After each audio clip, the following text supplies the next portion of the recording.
Things हैं उसके अंदर कुछ चीज़ें उसको डिस्कस कर लेते हैं, डायग्नोस्टिक्स को डिस्कस कर लेते हैं। और इवेंट्स हम टेस्ट कर चुके हैं कि हमारे स्टोर के साथ इवेंट्स हमने लगा दिए। अब वो कन्वर्जन एपीआई के थ्रू भी हमें इवेंट्स रिसीव हो रहे हैं, पिक्सल के थ्रू भी रिसीव हो रहे हैं। ठीक है, इवेंट क्वालिटी भी हमने देख ली, सही है। अब उसके बाद हम थोड़ा सा और कुछ चीज़ों को चेक करते हैं जो पिक्सल से रिलेटेड है। देखिए, मकसद मेरा ये है कि इसके अंदर हर एक चीज़ को मैं सही से डिस्कस कर दूं, एक प्रैक्टिकल वे के अंदर चीज़ों को सामने रखकर आपके, ताकि आपको फ़ायदा पहुंचे। आपने कुछ पे किया ना, तो उसका फ़ायदा आपको मिलना चाहिए। कि जो चीज़ आपको यूट्यूब पे नहीं मिल रही या किसी और कोर्स के अंदर वो चीज़ नहीं मिल रही, तो वो आपको मैं चाह रहा हूँ कि आपको मिल जाए वो चीज़ें। तो इसलिए हर एक एक छोटी छोटी चीज़ को मैं डिस्कस कर रहा हूँ उस कोर्स के अंदर। तो ये आपके पास एक टैब है डायग्नोस्टिक्स का, इसके अंदर जो भी आपकी ट्रैकिंग से रिलेटेड इश्यूज होते हैं वो फेसबुक आपको यहाँ इन्फॉर्म करती है और उन इश्यूज को रिजॉल्व करने का तरीका भी बताती है कि जिसको आप फॉलो करके उन इश्यूज को रिजॉल्व कर पाते हैं। तो ये आपके एक्टिव इश्यूज जो होते हैं वो एक्टिव के टैब में होते हैं। उसके बाद जो आपकी इश्यूज की हिस्ट्री है, जो उससे पहले फेसबुक ने डिटेक्ट करके आपको बताए थे, वो आपको यहाँ नजर आ रहे होते हैं, या जो आपने रिजॉल्व कर दिए। जिसके अंदर अभी यहाँ पर एक सामने आया हुआ, new domains sending data, your pixel recently started sending events from these domains. अब यहाँ पर कुछ डोमेन्स होंगे कि जो आपने देखने हैं। एक तो आपका एक मेन डोमेन है कि जिसके थ्रू आपके पास इवेंट्स आ रहे हैं। ठीक है, कुछ ऐसा भी होता है अक्सर कि आपको कुछ और दूसरे डोमेन से भी इवेंट्स रिसीव हो रहे होते हैं। वो बहुत कम होते हैं लेकिन फिर भी रिसीव हो रहे होते हैं। और हमारा जो मकसद है वो ये है कि हमें फेसबुक तक जो डाटा पहुंचाना है वो बिल्कुल क्लीन डाटा पहुंचाना है, उसके अंदर कुछ हमें मसले मसाइल नहीं होने चाहिए। तो अगर किसी और डोमेन से भी आपके पास डाटा रिसीव हो रहा है, लेट से आपका पिक्सल किसी डोमेन के अंदर आपने इस्तेमाल किया था, तो अक्सर ऐसा होता है कि पिक्सल आप वहां से डिस्कनेक्ट कर देते हैं उस डोमेन से, लेकिन फिर भी आपके पास डाटा रिसीव हो रहा होता है। कुछ कुछ डाटा, थोड़ा थोड़ा आपको डाटा रिसीव हो रहा होता है, या आपका पिक्सल किसी ने अपने स्टोर के ऊपर अटैच कर दिया, तो अब वहां से सारा डाटा आपके पास आना शुरू हो गया। तो उससे क्या होगा कि आपका जो पिक्सल है उसका डाटा खराब होगा। ठीक है, तो वो फिर फेसबुक को कंफ्यूज करेगा। तो इसके लिए आप सेटिंग्स के अंदर जाकर उन डोमेन्स को ब्लॉक भी कर सकते हैं कि जो डोमेन, जो आपका डोमेन एक्चुअल डोमेन आपका नहीं है और आपके पास वहां से कुछ इवेंट्स रिसीव हो रहे हैं, तो ये ब्लॉक लिस्ट एक होती है। इसके अंदर आप अलाउ भी कर सकते हैं, जैसे ये एक डोमेन है, इसको आपने अलाउ किया हुआ है, अलाउड है इसकी परमिशन। ठीक है, ऐसे ही आप इसको ब्लॉक भी कर सकते हैं कि भाई ये एक डोमेन है xyz.com, ठीक है, xyz.com, यहां से मेरे पास इवेंट्स रिसीव हो रहे हैं, तो मैं इसको ब्लॉक लिस्ट के अंदर डाल दूंगा। ठीक है, तो यहां से आपकी डायग्नोस्टिक्स है, और ये आपने डायग्नोस्टिक्स का जो पेज है हर 3-4 दिन के अंदर इसको आपने चेक करना है, लाजमी चेक करना है इस पेज को, कि आपकी ट्रैकिंग के अंदर तो कोई इशू नहीं आया हुआ, क्योंकि सारा गेम ही ट्रैकिंग का है। अगर आपकी ट्रैकिंग के अंदर इशू आएगा तो आपकी परचेजेस महंगी पड़ना शुरू हो जाएंगी आपको, तो उसका आपने ख्याल रखना है। उसके बाद ये कुछ हिस्ट्री है कि जो आप अपने पिक्सल के साथ पिक्सल में चेंजेस कर रहे होते हैं, वो सारे आपको वो यहाँ पे रिफ्लेक्ट कर रहा होता है। तो यहाँ आपको सारे चेंजेस नजर आ रहे होते हैं विद डेट एंड टाइम। तो यहाँ आप हिस्ट्री को देख सकते हैं। फिर आपकी आ जाती है सेटिंग्स। अब सेटिंग्स के अंदर सबसे पहले डाटा सेट आईडी है, या आपके पिक्सल की आईडी है। उसके बाद एक क्रिएटर है, इसके नीचे जो आपकी अपनी फेसबुक प्रोफाइल है कि जिसने इस पिक्सल को बनाया है उसका नाम यहाँ पर होगा, इसकी क्रिएशन डेट होगी इस पिक्सल की, और जिस बिजनेस अकाउंट के अंडर ये पिक्सल बना है वो बिजनेस अकाउंट आपको यहाँ पे नजर आएगा। जैसे हमने एक डमी बिजनेस अकाउंट बनाया हुआ एबीसी बिजनेस, तो अब इस बिजनेस अकाउंट के अंडर ये एक पिक्सल था नाहिद.pk का, तो ये आपको ओनर के अंदर शो होगा ये।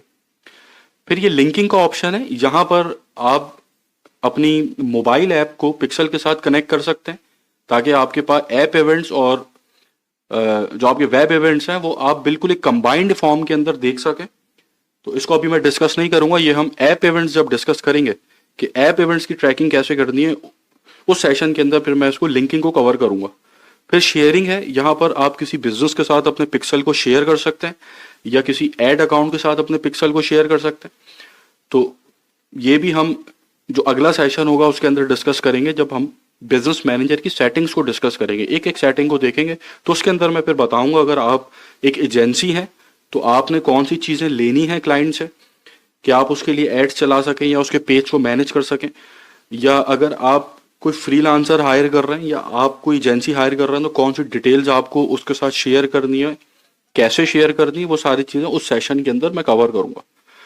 फिर ये आपकी वेबसाइट सेटिंग्स है। यहाँ पर आप जो वेबसाइट डाटा स्टोर करती है एक विजिटर का, जैसे मैंने कोई वेबसाइट विजिट की और उस वेबसाइट ने मेरा एक इनिशियल डाटा होता है जो स्टोर करती है कि मैंने कौन से पेजेस विजिट किए, मेरा आईपी एड्रेस क्या था, क्या मेरी लोकेशन थी, कहाँ से मैंने उस वेबसाइट को एक्सेस किया।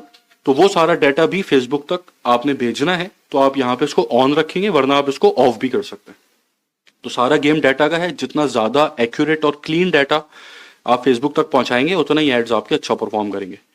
उसके बाद turn on automatic advance matching, ये हम पिछले सेशन के अंदर डिस्कस कर चुके हैं कि ऑटोमेटिक एडवांस मैचिंग क्या होती है। इसको आप लाजमी ऑन रखेंगे। अगर आप इसको ऑफ कर देंगे तो आपके एड्स परफॉर्म नहीं करेंगे। तो उसके अंदर सारी चीजों को आपने ऑन रखना। फिर इवेंट सेटअप टूल है। अगर अभी तो जैसे हमने शॉपिफाई के ऊपर हम काम कर रहे हैं तो यहाँ पर तो सारी चीजें ऑटोमेटिक हो जाती है, ठीक है। लेकिन अगर आपको मैनुअली इवेंट्स को सेटअप करना है तो मैनुअली अगर आप इवेंट्स को सेटअप कर रहे हैं तो फेसबुक तो आपको एक बेस कोड देती है कि भाई ये बेस कोड है, इसको आप अपने स्टोर के साथ कनेक्ट करें तो आपका पिक्सल आपके स्टोर के साथ कनेक्ट हो जाएगा। लेकिन जब आपका पिक्सल आपके स्टोर के साथ कनेक्ट हो रहा है तो अब इवेंट्स क्या उसको देना है ये आप उसको अलग से कोड देते हैं। फिर कि भाई परचेज का कोड ये है कि अगर कोई जाकर परचेज करता है तो उसका एक अलग कोड देते हैं। फिर ऐड टू कार्ट है, चेकआउट है, इस तरीके से आप इवेंट्स को सेटअप करते हैं।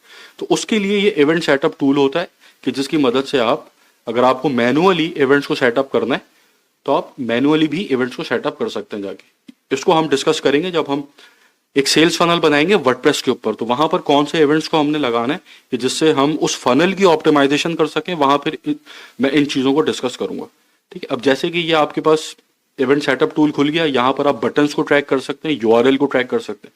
कि अगर मैं बटन को ट्रैक करना चाहूँ तो मैं यहाँ लिखूंगा ट्रैक अ न्यू बटन। अब यहाँ पर मुझे जैसे ऐड टू कार्ट को ट्रैक करना है, ठीक है।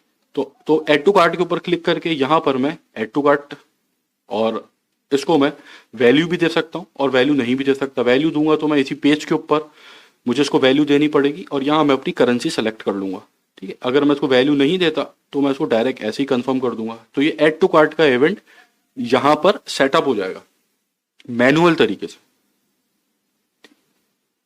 ऐसे ही अगर मैं चाह रहा हूँ कि मुझे फॉर एग्जाम्पल ये मेरा एक बटन है, शेयर बटन है, ठीक है, मुझे इसको ट्रैक करना है, तो अब मैं इस बटन को भी ट्रैक कर सकता हूँ। यहाँ पर मैं अपना कोई एक इवेंट इसको बता सकता हूँ, लेट्स से स्केजुअल, ये एक मैंने इवेंट बता दिया, या यहाँ मैंने बता दिया सर्च। तो इस तरीके से भी इवेंट बता सकता हूँ। लेकिन एक चीज का आपने ख्याल रखना है कि यहाँ पर जो भी आप इवेंट सेलेक्ट कर रहे हैं उस इवेंट की एक नेचर है, ठीक है। जैसे स्टार ट्रायल, इसकी एक नेचर है। अब फेसबुक को ये नहीं पता कि ये जो बटन है जिसके ऊपर आपने स्टार ट्रायल का इवेंट लगा दिया, इस बटन से शेयर हो रही है चीजें। फेसबुक अब यहाँ पर ये समझेगी कि इस बटन से ट्रायल स्टार्ट होता है। तो फिर आप अगर इस इवेंट के ऊपर अपने ऐड को ऑप्टिमाइज करेंगे तो आपका ऐड उन लोगों तक जाएगा कि जो ट्रायल्स को स्टार्ट करते हैं, ठीक है। तो ये इवेंट सेटअप टूल हम इन डेप्थ डिस्कस करेंगे जब हम वर्डप्रेस के ऊपर काम करेंगे, उसके ऊपर मैं इसको डिस्कस करूंगा फिर, ठीक है। उसके बाद track events automatically without code. अब जैसे मैंने डिस्कस किया था कि अगर आप इसको ऑन करते हैं तो अब यहां पर अगर आप मैनुअली सब काम कर रहे हैं, अभी तो ये सारी इवेंट्स की ट्रैकिंग वगैरह सब शॉपिफाई आपको करके दे रही है ना, लेकिन अगर आप मैनुअली काम कर रहे हैं तो अगर आप इसको ऑन करते हैं तो इसका मतलब ये हुआ कि फेसबुक का एक बेस कोड होता है और डिफरेंट इवेंट्स के फेसबुक का एक अलग कोड होता है। एक तो बेस कोड होगा जो आपने वेबसाइट पे लगा दिया, आपका पिक्सल वेबसाइट के साथ कनेक्ट हो गया आपकी, ठीक है। लेकिन अब आपको हर इवेंट के ऊपर जाकर भी पिक्सल के थ्रू डाटा भिजवाना है, ठीक है। अब आपको अलग से बताना है, जो भी मैं डिस्कस कर रहा था थोड़ी देर पहले कि भाई ये ऐड टू कार्ट है, ये परचेज है, ये चेकआउट है। तो ये आप ऑटोमेटिकली भी कर सकते हैं बिना किसी कोड के, बस आप एक बेस्ड कोड का इस्तेमाल करके इसको कर सकते हैं। अब ये कैसे होगा, ये फिर पिक्सल आपका खुद डिटेक्ट करेगा। अब जैसे अगर मैं यहां पर कोई इवेंट नहीं लगाऊं, सिर्फ पिक्सल को कनेक्ट कर दूं अपने स्टोर के साथ बेस कोड के जरिए, तो अब अगर कोई ऐड टू कार्ट करता है और मैंने इस बटन को ऑन रखा हुआ है, ऑटोमेटिक इवेंट्स को अगर मैंने ऑन रखा हुआ है, तो अब यहां पिक्सल जो है वो खुद स्टडी करेगा कि ये जो बटन क्लिक हुआ है, इस बटन के ऊपर क्या लिखा हुआ था। अगर इस बटन का टेक्स्ट जो है ऐड टू कार्ट है तो ऑटोमेटिकली फेसबुक को ये बताएगा कि भाई यहाँ ऐड टू कार्ट हुआ है। ये ऑटोमेटिक इवेंट्स होते हैं। ठीक है, जो ऑटोमेटिकली पिक्सल फेसबुक को बता रहा होता है अगर आप इस फीचर को इस्तेमाल करते हैं, या अगर किसी ने एक पेज विजिट किया है, अब जो पिक्सल है उसका, उस पेज का मेटा डाटा भी चेक करता है, टाइटल चेक करेगा, डिस्क्रिप्शन चेक करेगा। अब यहां पे लिखा हुआ है चेकआउट, ठीक है, तो अब पिक्सल आइडेंटिफाई कर लेगा यार ये यहां पर चेकआउट हुआ है, और फिर फेसबुक को ऑटोमेटिकली बता देगा कि भाई इस बंदे ने, इस यूजर ने चेकआउट किया था। हालांकि आपने यहाँ पे इवेंट्स को सेटअप नहीं किया हुआ, लेकिन ये ऑटोमेटिक इवेंट्स हैं जो फेसबुक पिक्सल जो है फेसबुक तक पहुंचा रहा है अगर आप इस फीचर का इस्तेमाल करते हैं तो। उसके बाद कन्वर्जन एपीआई, ठीक है, ये हम जो है इसको डिस्कस कर चुके हैं। अगर आप शॉपिफाई पे काम कर रहे हैं तो खुद ब खुद इंटीग्रेट हो जाती है।